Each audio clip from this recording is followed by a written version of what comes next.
Hello guys, কেমন আছো সবাই? আশা করি মোটামুটি ভালোই আছো। আজকে আবার সকাল সকাল বেরিয়ে পড়লাম ডিউটির জন্য। এখানে ডিউটিতে বেরিয়ে দেখি আমাদের পাম্পটা কাটা আছে, এই জন্য ফটাফট এই টেম্পুতে লাগিয়ে নেবো।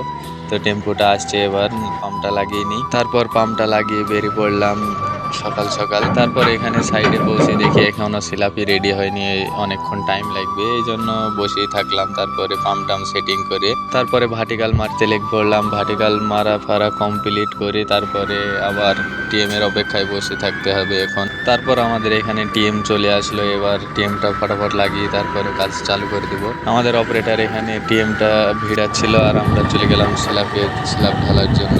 তো তারপরে স্ল্যাবের উপরে আবার নতুন করে লাইন মেরে তারপরে মালটা প্রথমে হালকা করে পাস করে দিলাম। তো মাল পাস করার পরে তারপরে মাল চালু করে দিলাম। কিছুক্ষণের মধ্যে হয়ে যাবে ছোটই স্ল্যাব। আমাদের স্ল্যাব হয়ে যাই। তোমরা ভালো থেকো, টাটা, গুড বাই।